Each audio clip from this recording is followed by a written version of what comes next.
और अब खबरें तफसील के साथ। वज़ीर-ए-आज़म नरेंद्र मोदी ने आज राजस्थान में करोड़ों रुपए के मंसूबों का संग बुनियाद रखा और कई मंसूबों का इफ्तिताह किया।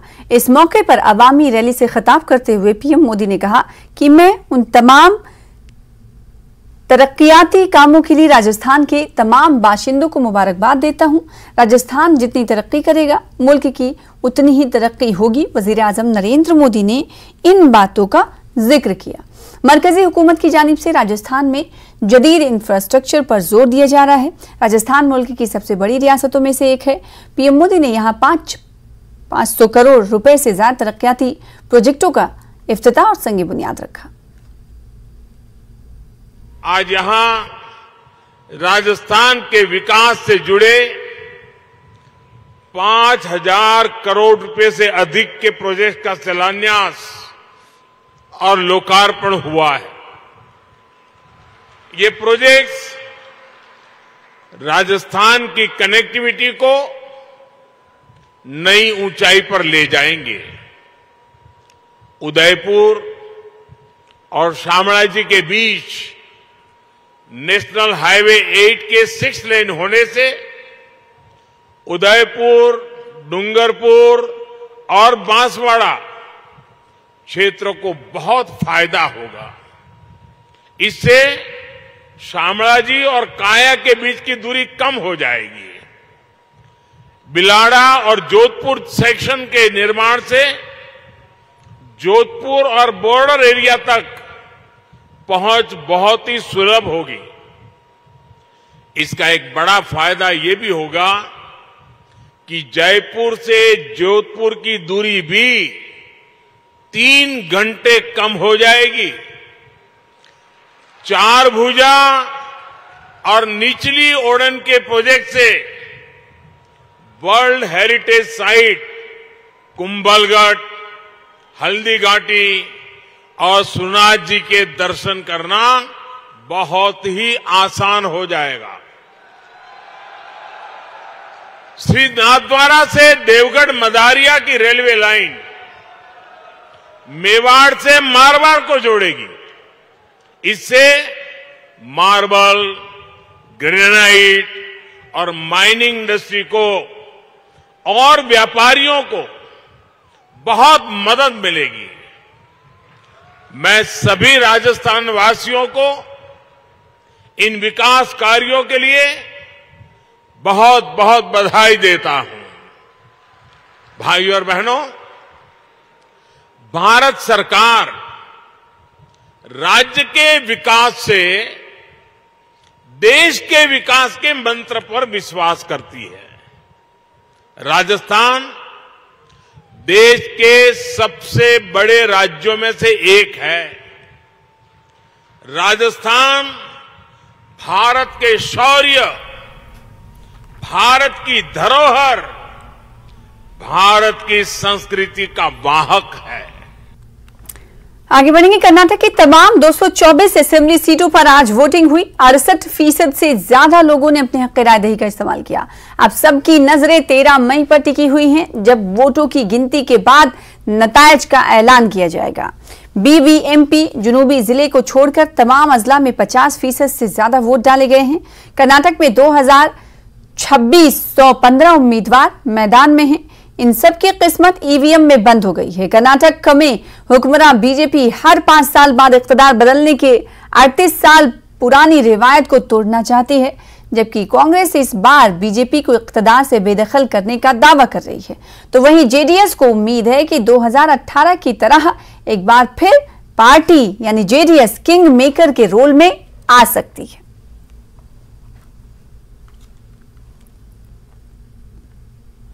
बीजेपी और कांग्रेस ने कर्नाटक असेंबली इंतखाबात में अपनी अपनी जीत का दावा किया है। बीजेपी का कहना है कि एग्जिट पोल्स गलत साबित होंगे, जबकि कांग्रेस ज्यादा सीटें जीतने का दावा कर रही है। Please, I have seen everything. Lot of exit polls are off the mark. I am very much confident that we will come back with the absolute majority. But there is a lot of question because so many exit polls are. These are exit polls are there done in a hurry. A lot of errors will be there. So what? Earlier also exit polls have been proved wrong. This time will be proved wrong. So sir, means you are 110% confident, you can say? 100 and not 110, 200%. 200%. But what's your first reaction on this? My first reaction is I don't believe these numbers because all surveys are telling different numbers. I stand by my number. I will cross 146. There is no doubt in it. I know the work what we have done. We have not slept for a day. You saw me. I was exhausted. You had to follow me.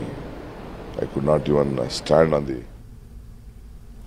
Islamabad की एहतसाबी अदालत ने Al-Qadir trust case में पाकिस्तान के साबिक वजीर आजम पाकिस्तान तहरीक इंसाफ के chairman Imran Khan का 8 रोज का जिस्मानी रिमांड मंजूर कर लिया है। एहतसाबी अदालत के जज मोहम्मद बशीर ने इमरान खान को 8 रोजा जिस्मानी रिमांड पर नाब के हवाले कर दिया। अदालत ने इमरान खान को 17 मई को दोबारा पेश करने का हुक्म दिया।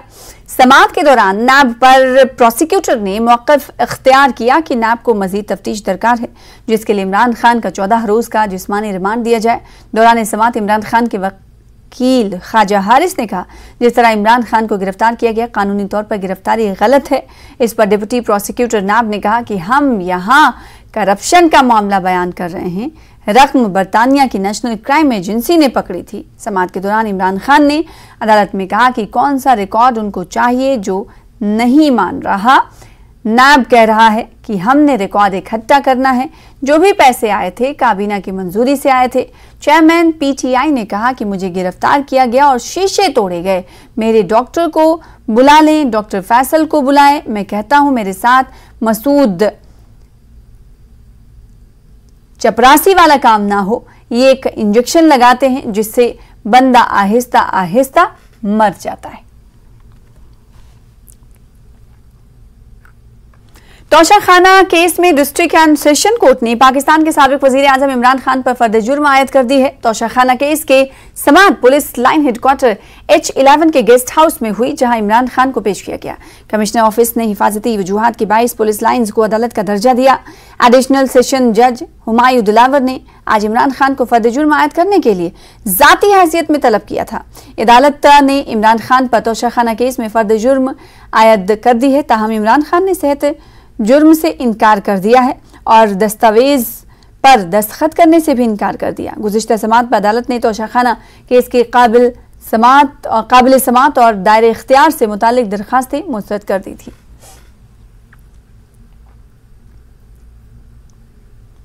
पाकिस्तान में तशद्दुद का सिलसिला एक तरफ जारी है। कई मकामात पर पुलिस और पाकिस्तान तहरीक इंसाफ के मुश्तइल कारकुनान के दरमियान झड़पों के दौरान मुतादिद लोगों के हलाक और जबकि सैकड़ों अफराद के जख्मी होने की इतलात हैं। पेशावर में तशद्दुद के दौरान 4 अफराद हलाक हुए और पेशावर के शेरशाह रोड पर पुलिस और पीटीआई कारकुनान के दरमियान जबरदस्त झड़प हुई। इतलात के मुताबिक पीटीआई के बाद कारकुनान मुसल्ला देखे गए, जिन्होंने फायरिंग भी की, जबकि पुलिस की जानिब से भी फायरिंग के वाकयात पेश आए हैं। सूबे पंजाब में झड़पों के दौरान 150 से ज्यादा पुलिस एहलकार जख्मी हुए हैं। सूबे पंजाब के 101 पुलिस ओहदेदार ने बताया है कि ताहाल तकरीबन 1000 मुजाहिरीन को हिरासत में भी लिया गया है। सिर्फ पंजाब सूबे में तशद्दुद के वाकयात के दौरान पुलिस की 25 गाड़ियों को और 14 से ज्यादा सरकारी इमारतों को आग लगाई गई है। मुल्क में जारी तशद्दुद में कई मकामात पर मुश्तइल मुजाहिरीन ने सरकारी इमारत में घुसकर सामान को भी लूट लिया। इसके अलावा कोई कमांडो की रिहाइशगाह पर एहतजाजियों की तोड़फोड़ और बैरक्स और चौकियों को मिसमार करने जैसे वाकयात भी पेश आए हैं। बिगड़ते हालात को देखते हुए इस्लामाबाद, पंजाब और खैबर पख्तूनख्वा में फौज तलब कर ली गई है।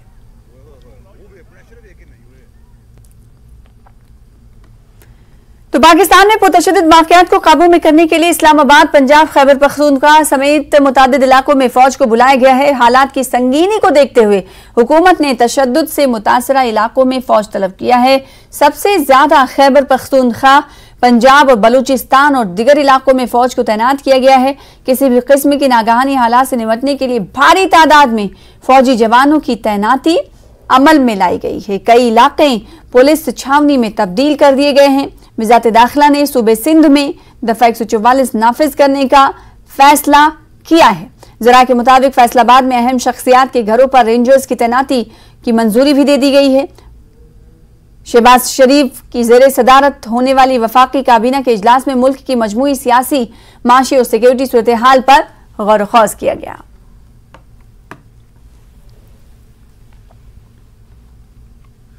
उधर पाकिस्तान के शहबाज शरीफ हुकूमत का कहना है कि इमरान खान की गिरफ्तारी से हुकूमत का कोई लेना देना नहीं है। काबीनी वजीर एहसन इकबाल ने प्रेस कॉन्फ्रेंस करते हुए कहा कि कानून अपना काम कर रहा है। This is an arrest which is not motivated by any political victimization. This is an arrest which was not done at the behest of the government. It is an arrest that was made by the National Accountability Bureau, the institution that is supposed to look after corruption cases in the country. As a sportsman, he ought to be championing sportsman spirit, tolerance, and respecting rule of law. But instead, he has chosen a path of spreading anarchy, chaos, and destruction in the country only to protect himself from accountability. Now, this is worst kind of corruption, and he did this to gain personal benefits.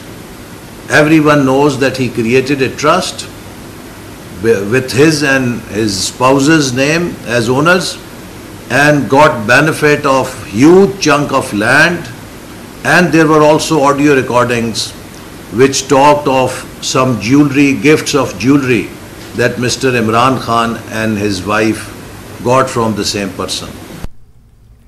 फिलहाल इसी के साथ रुकेंगे छोटे से break के लिए, कुछ और खबरों के साथ जल्द लौटेंगे।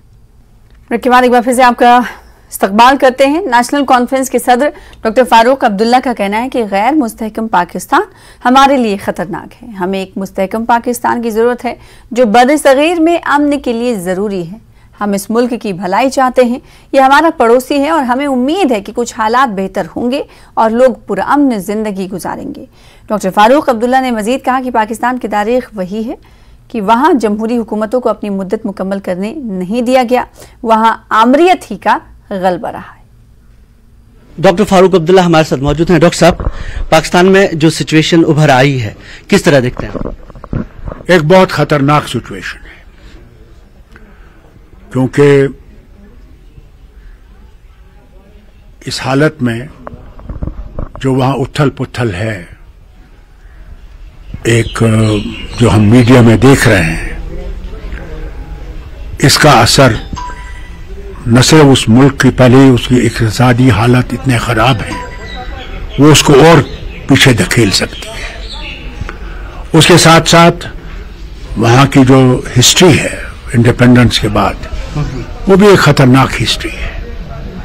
पहले वजीर आजम लियाकत अली खान साहब का कत्ल होना, उसके बाद जुल्फ़िकार भुट्टो को फांसी देना, उसके बाद उनकी बेटी को असैसिनेट करना, एक बहुत खतरनाक हिस्ट्री है। डेमोक्रेसी कभी वहां पनपी नहीं है। अल्लाह करे कि इमरान खान साहब का जो ये है, इस हालत में ये होना, ये और उस मुल्क को खतरों में डाल रहा है, और उस खतरे का असर न सिर्फ वहां रहेगा, मैं समझता हूं उसका असर सारे जो पड़ोसी हैं उन पे पड़ेगा, और खासकर हम पे भी पड़ सकता है। इसलिए हम उम्मीद यही करेंगे कि इसको ठीक किया जाए, इन्हें रहा किया जाए, वहां इलेक्शन हो, और इलेक्शन में जो हुकूमत आए वो उस वतन को बचाने की कोशिश करे और अच्छे हालात पैदा करने की कोशिश करे कि पड़ोसियों के साथ भी उनके हालात अच्छे रहें।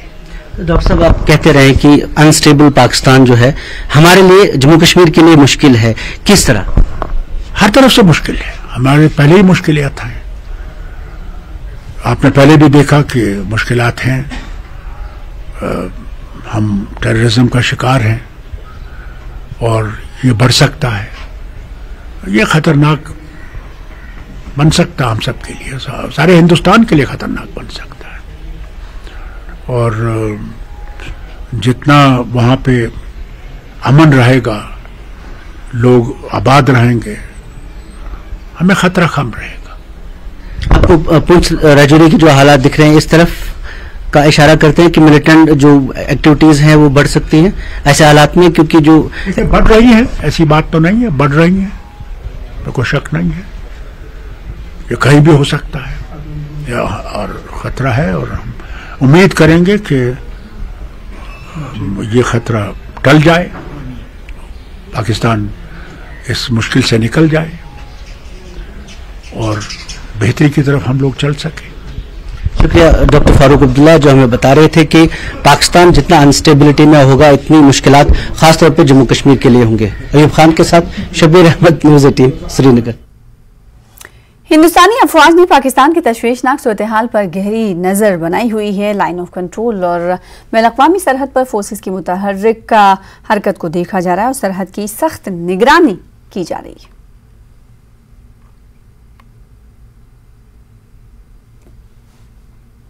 रुकन पार्लियामेंट जुगल किशोर शर्मा ने आज कहा कि मरकजी हुकूमत ने राजौरी दहशतगर्दी के वाक़े को संजीदगी से लिया है और G20 का इजलास जम्मू कश्मीर में हो रहा है जिसे पाकिस्तान बर्दाश्त नहीं कर सकता और राजौरी जिले में हालात को मजीद खराब कर रहा है, लेकिन पाकिस्तान को मुंहतोड़ जवाब दिया जाएगा। जुगल किशोर ने राजौरी में न्यूज़ 18 से बातचीत की। और जहां पर G20 की मीटिंग भी होना अपने आप में एक उपलब्धि है, तो हमारा जो पड़ोसी है ये सब सहन नहीं कर पा रहा है और वो चाहता है कि जम्मू कश्मीर का माहौल जो है वो बिगाड़ा जाए।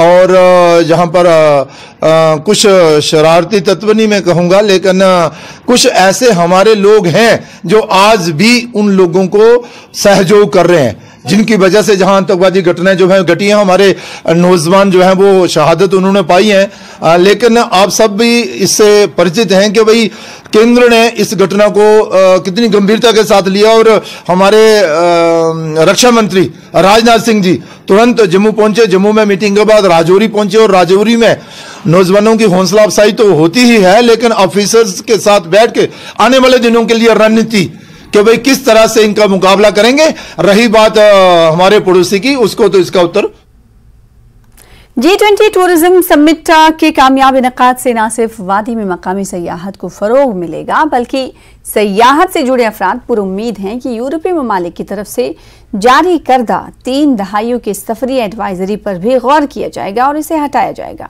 इनका कहना है कि जैसे जैसे वादी कश्मीर में हालात बेहतर हुए हैं, अब वक्त आ गया है कि ट्रैवल एडवाइजरी पर भी नजरसानी की जाए।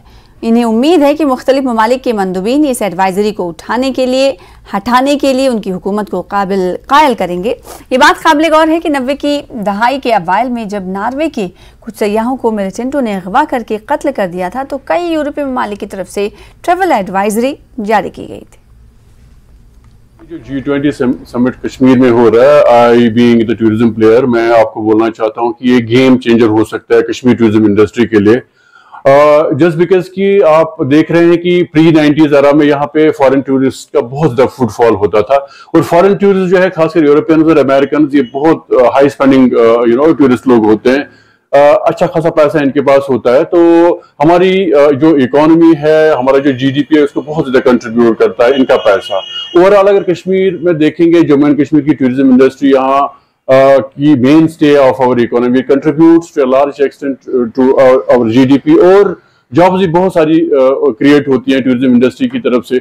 Of course we have a tourism boom here, हमारे पास अच्छा खासा फुटफॉल है डोमेस्टिक टूरिस्ट्स का, लेकिन जो हमारे पास 90 से पहले फुटफॉल आता था यूरोपियंस का, अमेरिकन का या दूसरे फॉरेनर्स का, वो अपनी इसलिए आता है क्योंकि ट्रैवल एडवाइजरीज लगी हुई हैं। ट्रैवल एडवाइजरीज इसलिए लगी हुई हैं क्योंकि इन ममालिक की जो हुकूमतें हैं वो समझती थी कि ये एक डिस्टर्ब्ड एरिया, यहाँ के हालात ठीक नहीं है। अब चूंकि यहाँ पे हालात ठीक हो गए हैं, यहाँ पे G20 समिट हो रहा है कश्मीर में, वहां के जो डेलीगेट्स है वो खुद देखेंगे ऑन ग्राउंड कि everything is normal, everything is peaceful, and I am sure कि government of India will also take it up with them. वो यहाँ पे ग्राउंड पे हालात देख के आई एम श्योर कि they will decide to revoke these travel advisories, with the result यहाँ पे अच्छा खासा फुटफॉल होगा फॉरेनर्स का, खासकर यूरोपियंस और अमेरिकन का, जो हमारी टूरिज्म इंडस्ट्री को और भी आगे लेके जा सकता है। जो G20 समिट है ये एक बहुत बड़ी पॉजिटिव साइन है, स्पेशली हमारे टूर ऑपरेटर्स के लिए और यहाँ के मायशत के टूरिज्म के लिए, क्योंकि आपको पता होगा 90s तक यहाँ पे बाहर का कितना अच्छा टूरिज्म था, जो मतलब इंटरनेशनल टूरिस्ट आते थे, जो हम यहाँ को उनको सारी चीज़ें प्रोवाइड कराते थे। जैसे यहाँ पे हमारे पास फ्लोरा और फाना है, पहाड़ है, ट्रैकिंग रूट्स है, एडवेंचर स्पोर्ट्स है, हर कोई चीज़ जो एक फॉरेन टूरिस्ट आता है वो हम प्रोवाइड कर सकते हैं यहाँ पे इजीली। और एक फॉरेन जो टूरिस्ट के आने से एक जो यहाँ पे जो हमारी इकोनॉमी है उसमें भी एक बूम हो जाएगा, नंबर सेकंड। और एक पॉजिटिव जो एक मैसेज बाहर जाएगी, उससे हम चाहते हैं कि पूरे वर्ल्ड वाइड कश्मीर ऑलरेडी ऊपर वाले की दुआ से एक ब्रांड है पूरी दुनिया में, लेकिन ये G20 समिट यहाँ होने से हमें काफ़ी सारी उम्मीदें हैं कि हमारे इंटरनेशनल बॉर्डर्स खुल जाएंगे।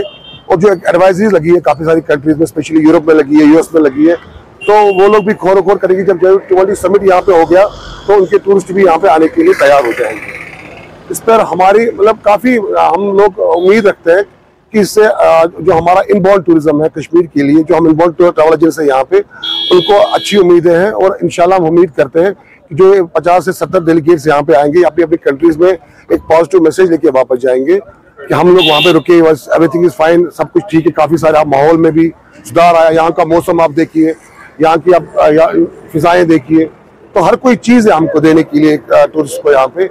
और एक बेशक एक पॉजिटिव मैसेज बाहर जाएगी G20 के समिट होने से, जो एक खुद में एक बहुत बड़ा कदम है गवर्नमेंट की तरफ। जम्मू कश्मीर के रियासी में होने वाले राफ्टिंग एडवेंचर को मुताल्लिका महकमे के अफसरान के जरिए कुछ वक्त के लिए बंद रखने को कहा गया है, क्योंकि 2 दिन पहले दरियाए चिराब में एक राफ्ट पलटने से हादसा हुआ था। इसकी वजह से सभी राफ्टिंग के तमाम पॉइंट्स को बंद कर दिया गया है, जिसकी वजह से सयाह और कारोबारी मायूस हैं।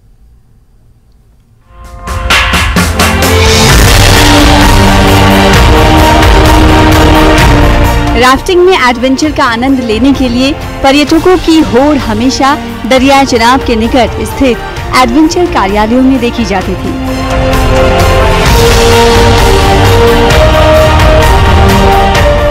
लेकिन 2 रोज से सभी एडवेंचर्स कार्यालय बंद हैं, जिसके चलते यहां से रौनक गायब है।